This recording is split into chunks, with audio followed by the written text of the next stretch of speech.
This is going to be a short one. I just want to say to everybody who prayed for my husband, and I know many of you wrote to me telling me you were praying for my husband. My husband was so weak and so ill that he could not even get up and walk across the room.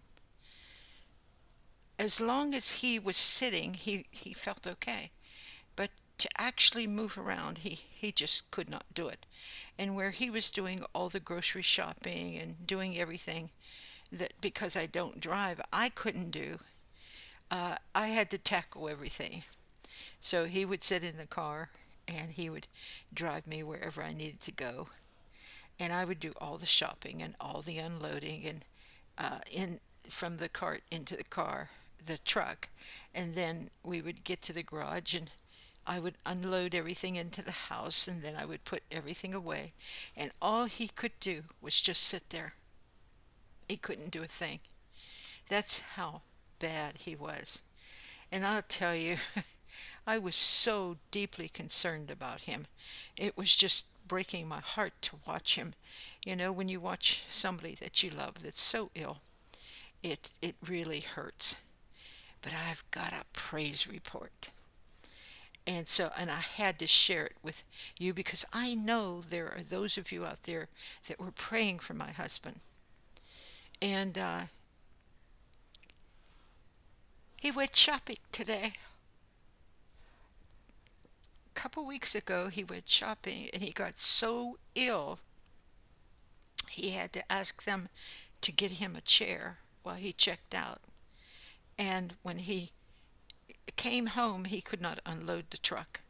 And as he walked from the truck in the garage into the house, he like grabbed onto the truck and pulled himself because he had no strength in his whole body.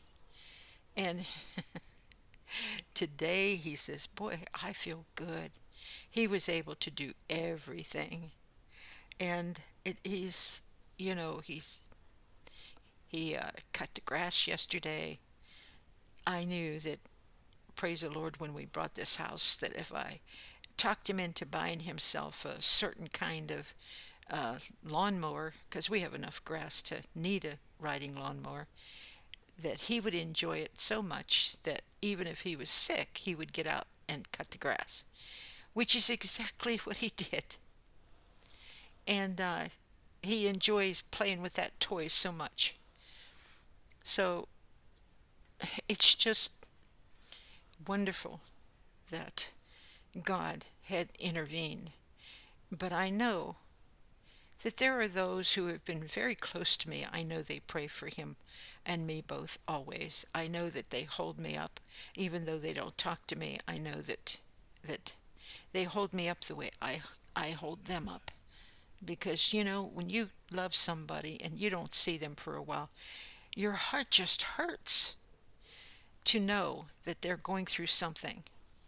And when you love somebody, you'll know they're going through something. And so, uh, even though I miss them, you know, I know that they are doing well, and that's the important thing. And I know that they're safe in the arms of Jesus, and that's the important thing. And so, but all of you, and many of you would say, "I'm praying for you and your husband. I'm praying."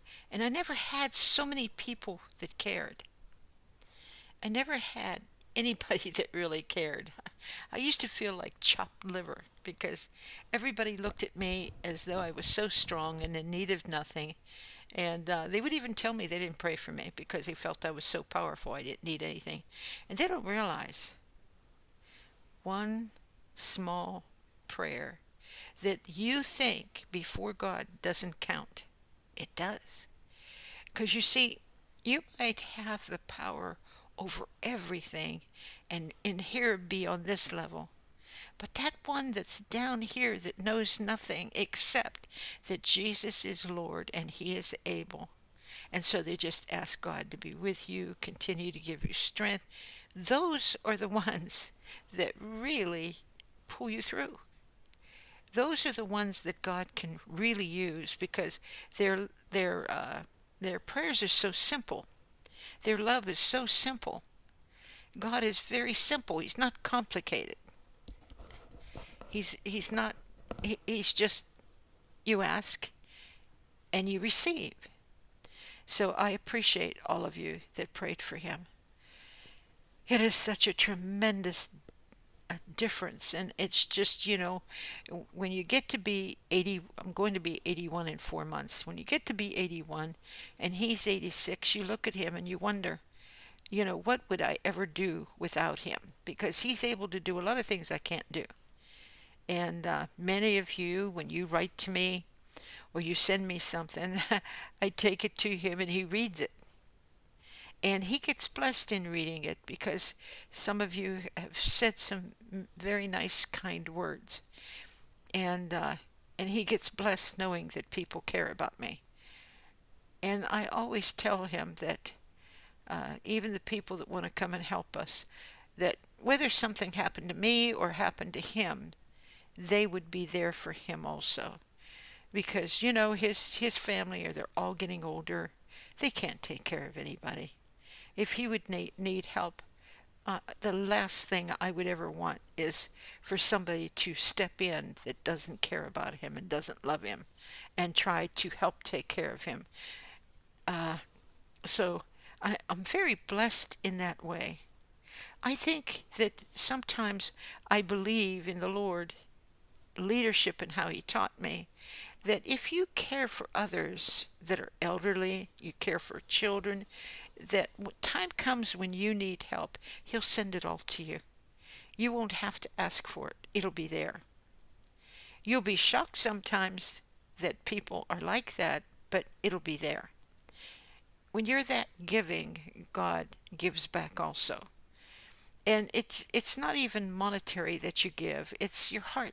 It's that has so much more importance to God.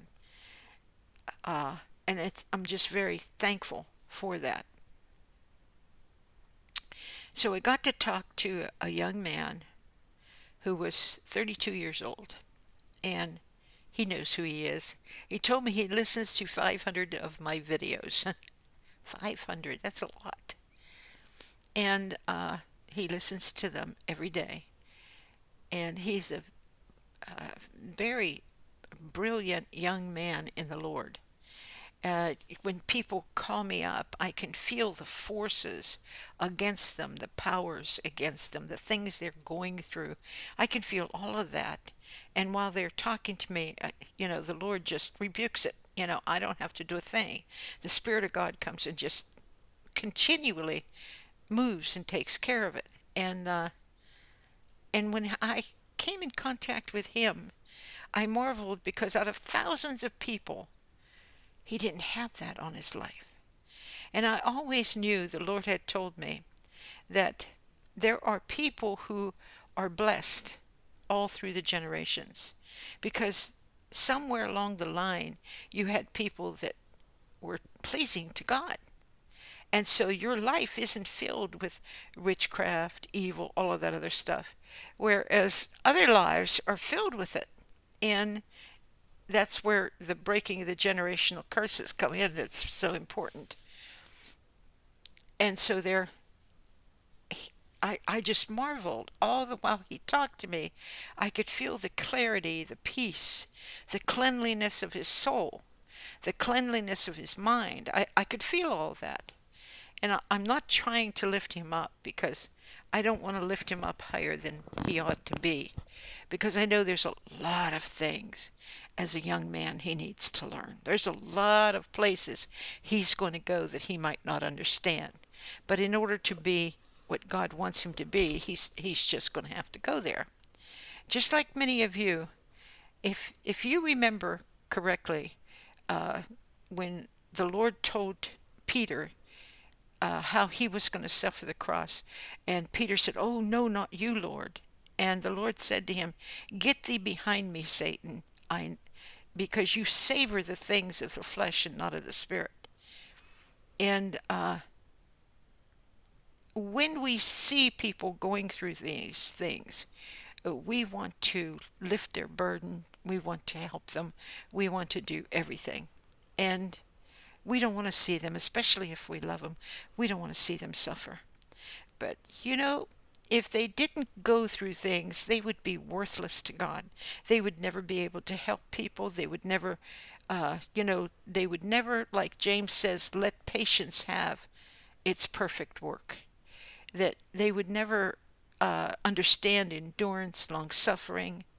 They would never understand the difference between hoping and believing.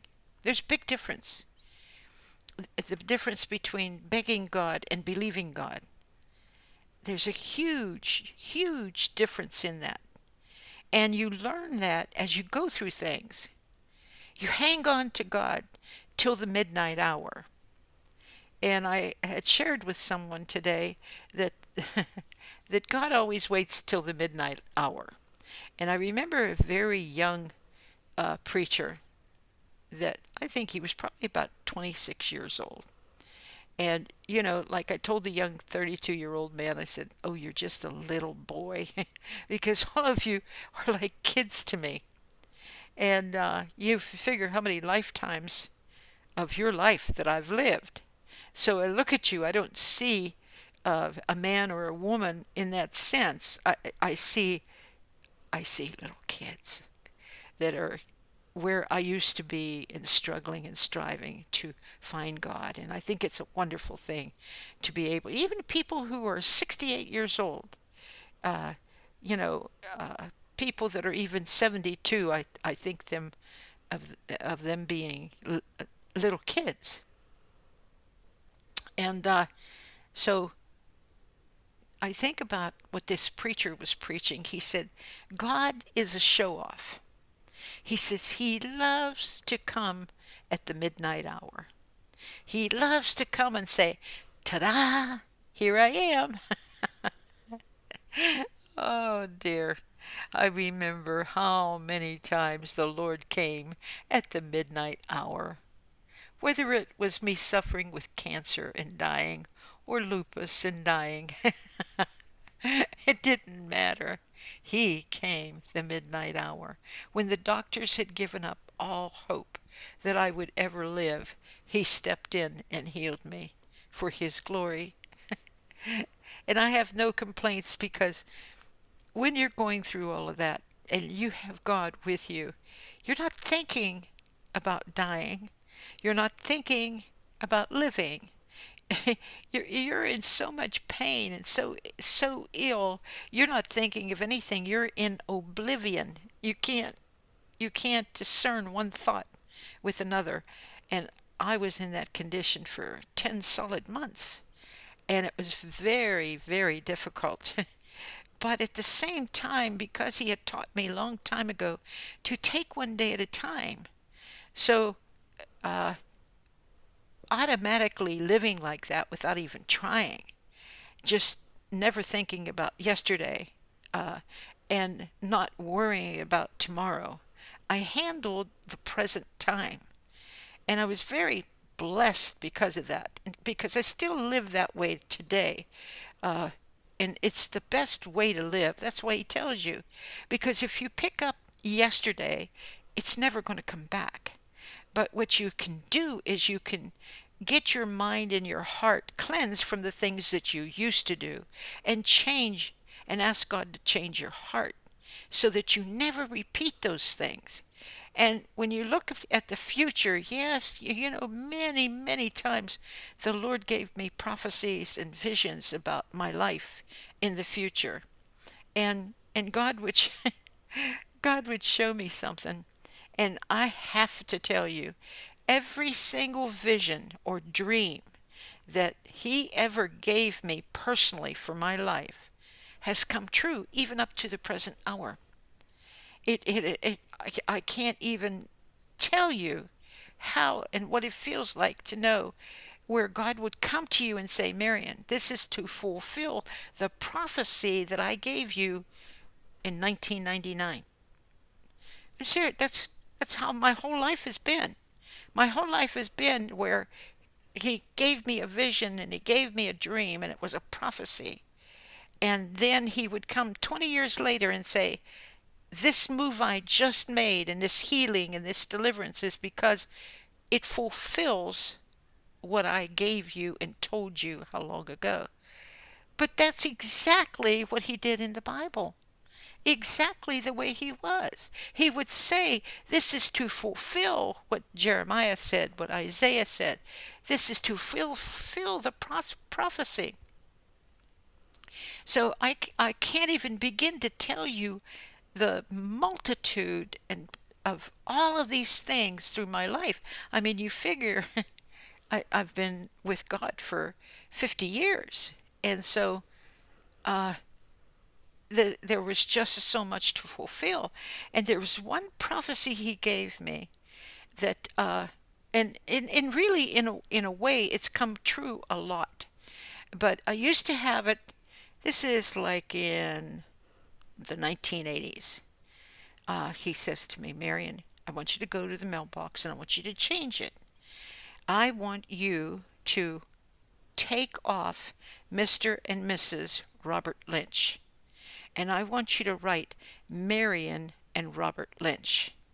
He says, because one day that name is going to reach out to many people and they're going to come seeking you.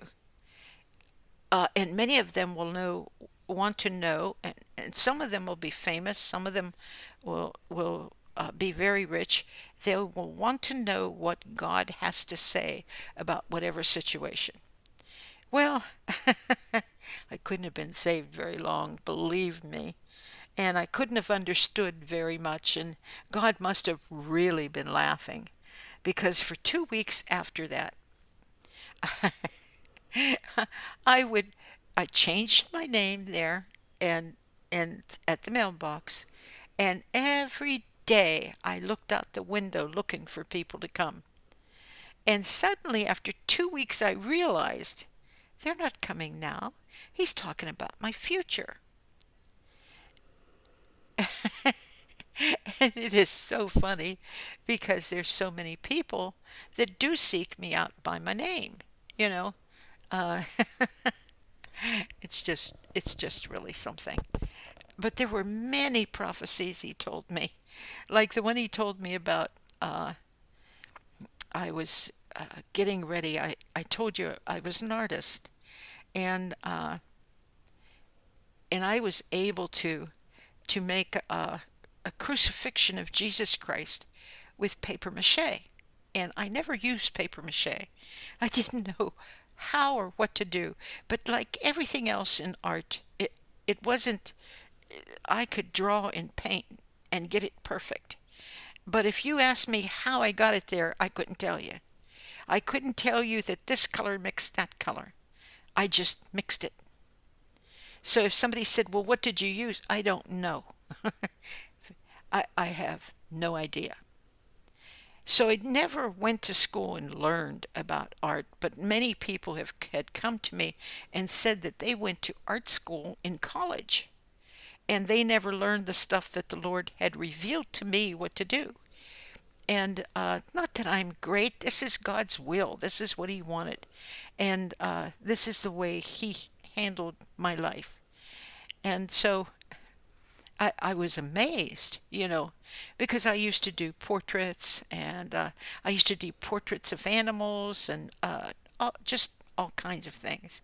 And I used to teach in class that if your eyes can see anything in this room, no matter what it is, I can draw it and make it look lifelike. If it was a telephone, if it was a desk, if it was a chair, no matter what it was, I could draw it.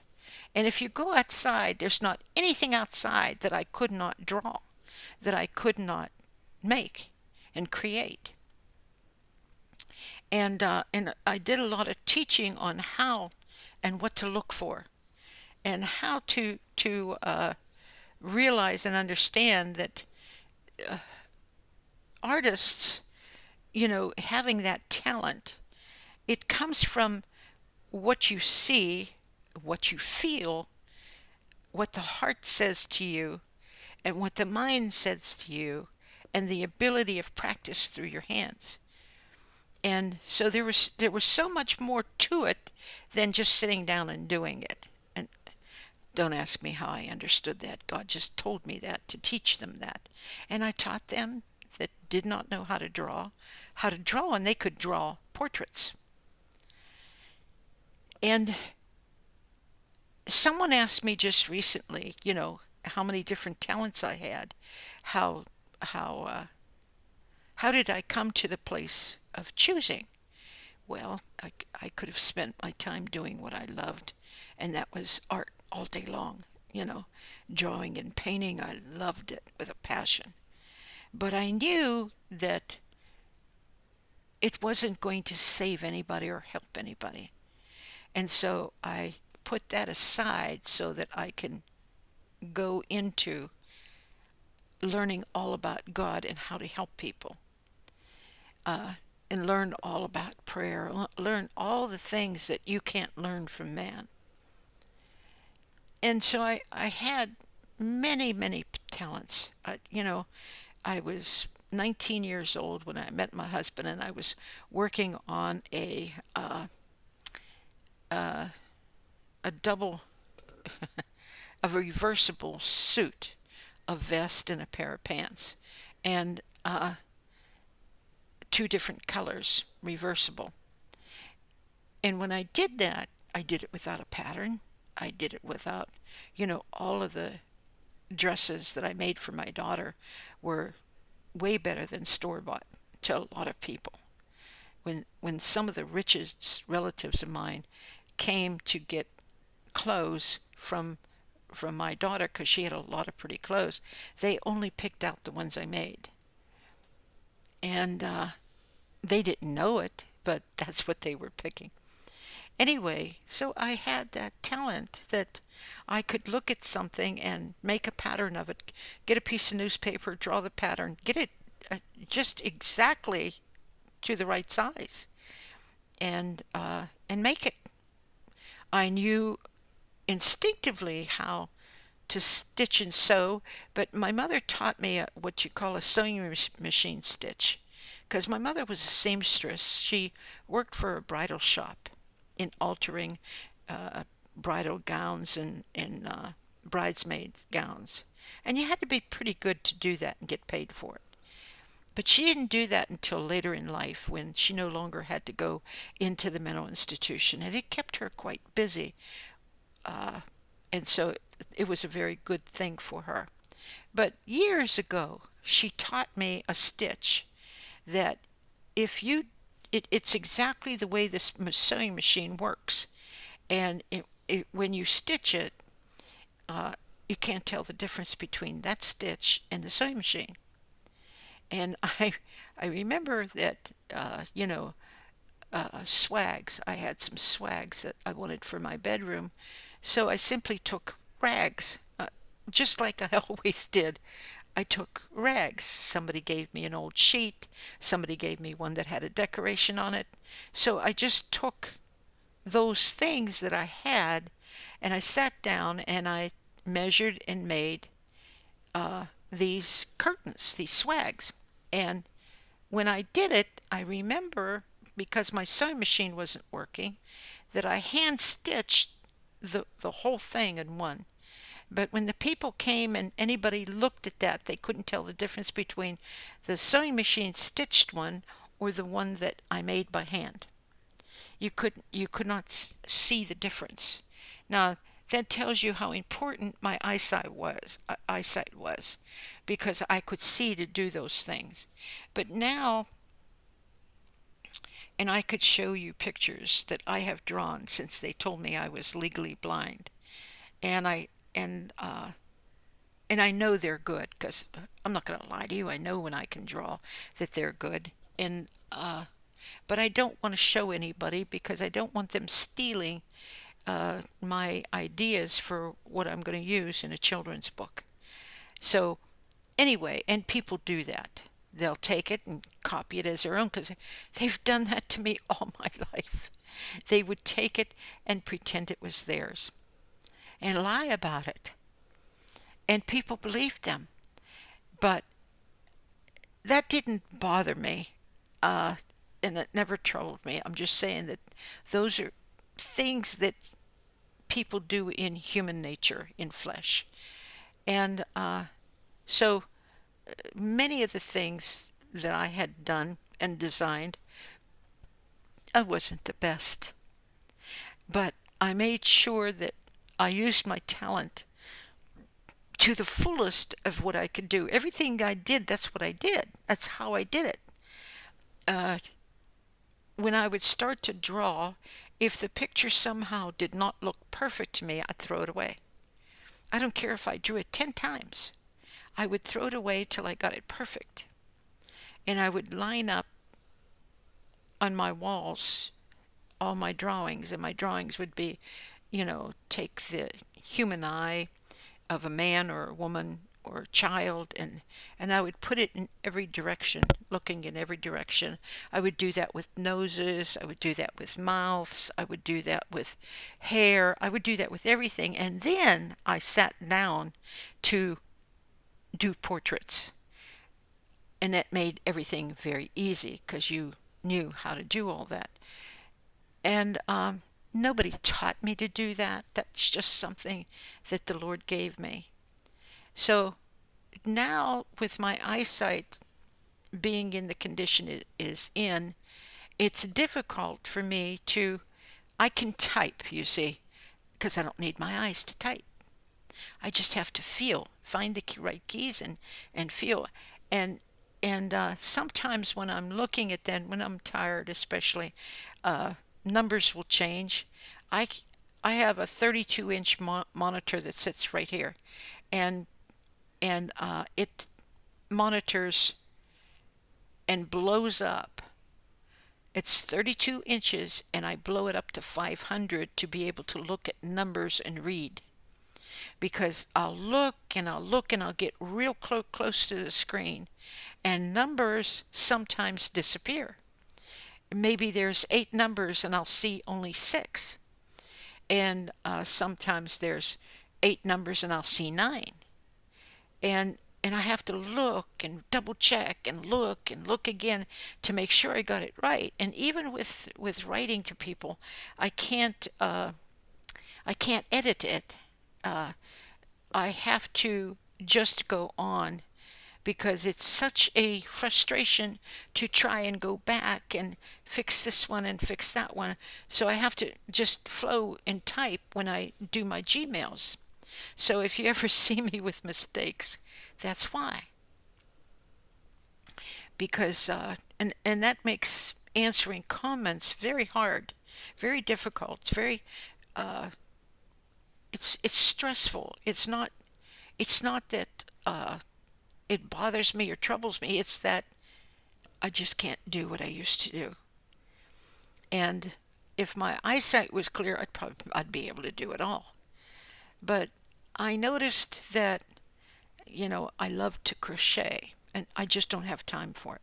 But when I wanted to sit down again and crochet to see if I could do it in my physical condition, as long as I could feel the stitches, I could crochet anything.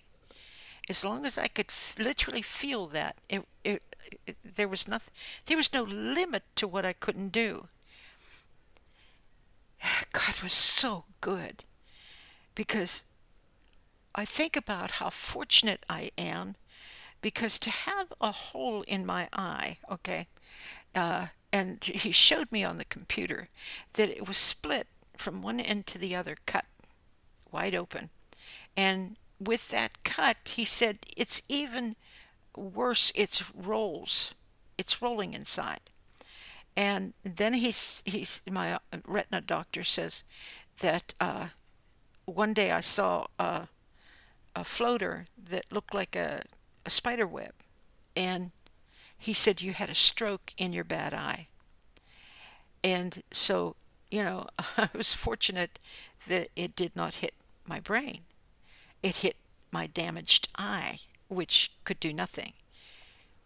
And so on this other side, when I come out of open heart surgery, this eye, I had macular degenerative disease. And you have to understand how hard that must have been for me to come out of all that pain and that agony, being allergic to the anesthesia, being allergic to pain medication, not being able to take a lot of pain medication at all, and then to find out that when I did look at people with this eye, I would see your teeth up here, and I would see your eyes down here, or I would see your mouth over here, and so it would be monstrous.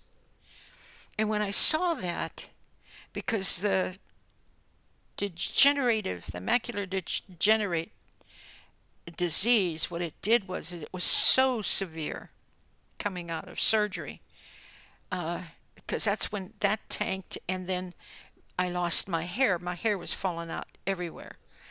And so when that happened to me, I prayed immediately. And I'm so fortunate because I can see you. I can see all of this, and I could see this, but I can't see this part clearly.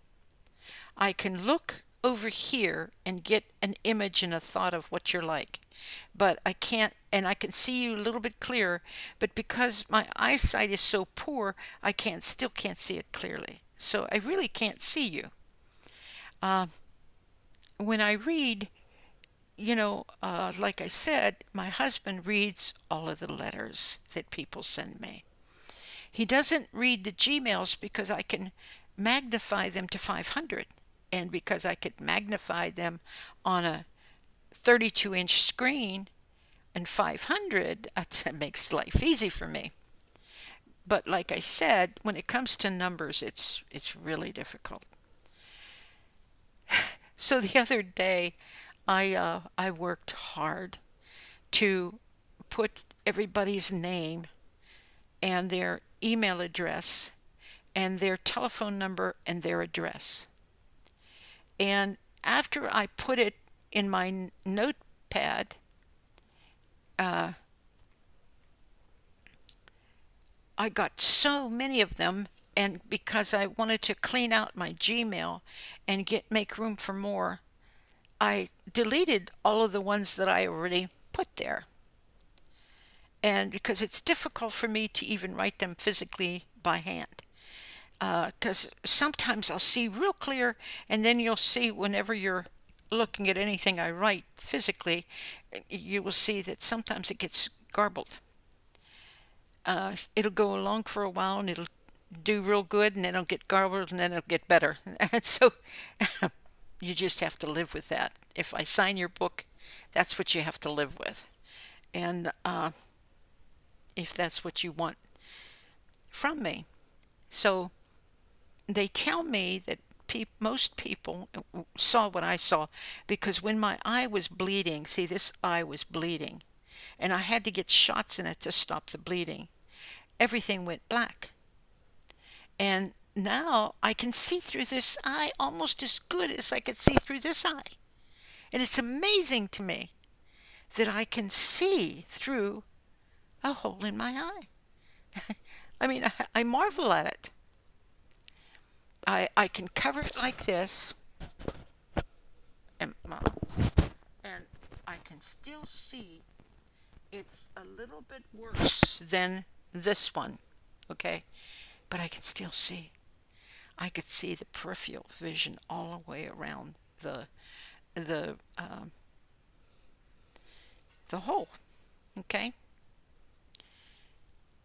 So I told the eye doctor, and I told the office what I've said before. You're going to see your first miracle, because my eyes are going to be healed. But I'm not going to work for it. I'm not going to search for it. I'm not going to beg for it. It's going to come. I don't know when, just like everything else came. For he never failed me yet. And when he gets to a place where he sees that whatever he's looking for in me, because I used to tell everybody, when I'm ready, I will have a brand new car. Sure enough, when I was ready, my husband pulled up with a brand new car and handed me the keys, and it was fully paid because he worked doubles to pay for it in cash. When I'm ready, I'm going to have this. When I'm ready, this is going to happen. Meaning that when I'm lined up to what God wants, I'll be ready, and I'll be ready for it. So some of you that are waiting on God, understand He's looking for something. What? I don't know. Maybe He's looking to strengthen your endurance, strengthen your long suffering, strengthen you, and instead of complaining and feeling bad and miserable, start looking up. Start, I mean, my whole life was spent looking up. I didn't spend it feeling bad for myself. Don't think I didn't cry. There were times that I couldn't stop crying, and because the pain of it was so bad. But it wasn't crying it wasn't crying to manipulate God into moving. It wasn't crying to try to make God pay attention to me. Because you see, from the beginning with me and God, I already knew I had His attention. I already knew that He was very close to me. I already understood that He was never going to leave me nor forsake me. That if any one of us were going to part, it was going to be me. And I already knew and understood that. I was very fortunate for whatever He chose to do with my life. And and some people could say, wow, that's impossible for one person to go through all that. Well, hey, I went through it. I lived through it, and God got the glory out of it. And so, whether you believe or don't believe, if you pick it up and you realize how real He is, and you follow His reality, not mine, you follow Him and see in His Word that He meant every word He said, and that He means every word to you. He's real. He's just a whisper away. It's your heart that stops Him. It's the imagination of your heart. It's the flesh of your mind that stops Him. And you hold Him at arm's length. And I remember last week or week after that, one woman saying to me, well, I'm afraid that if I receive His love, that I can make a mistake. Well, years ago, 40 years ago, I was tempted to think like that. And the Lord showed me that you have to go beyond that. You have to understand faith is the substance of the things that are not seen. If you saw it, there would be no sense in hoping for it. So you have to completely trust Him that if He says, I love you, and He wants to lead you with that love, then you say, Lord, I receive. And you, in order to make yourself feel better, you can bind anything else that tries to deceive you. But the fearful and the unbelieving that hold back, and they're too afraid. They want to be pleasing to God. And some of these people don't realize it, but pride is in them real great. And the pride says, well, God will love me more. I'm more worthy because he'll pay attention to me because He knows I won't touch those things. And and they don't know that's what motivates them, and that's what they think. And it's up to them to find it and dig for it to see if that's in them. I'm not telling every person that's in you. I'm saying consider what He says through me, that it could be, that it might be, and you're better off. All of my Christian life with Him, I was better off to always make sure and double check that I was not in the place where I was not easily entreated, where He could come to me and just my heart was pliable. He could just bend it in any direction He wanted it to go because I trusted Him. But you see, that trust caused Him to trust me with more authority, more understanding, more everything. And it takes a trust for God to use you, because He knows that if you're not in the place that you would never for a moment think to harm anybody with the power that you have. If you would ever sit down and think in such a way that you would use that against someone because they hurt you, he won't give you any power. You will never come to that place because he can't trust you. Your flesh will rise up. If at any time he tells you to destroy something, that's him. That's God. But it has nothing to do with you. You destroy. We wrestle not against flesh and blood, but against powers, principalities, and rulers of wickedness. And I said the first part of that sentence tells you you're not fighting any people. You don't wrestle against flesh and blood. You wrestle against powers and principalities and rulers of wickedness in high places, and those are the spiritual hierarchy. Those are the angels, the disobedient angels that you wrestle against. And if you don't know that stuff, well, the teaching goes much deeper than even saying that to you. But God doesn't want you concerned with that. He wants you to know you bind up and rebuke the powers, the principalities, and the rulers of wickedness, because you have all power in Christ Jesus. And so when you say that your daughter went here or your son went there and they're reading tarot cards, you have power to bind it. You have the power to claim and declare and decree that will not work. It will not continue to go on.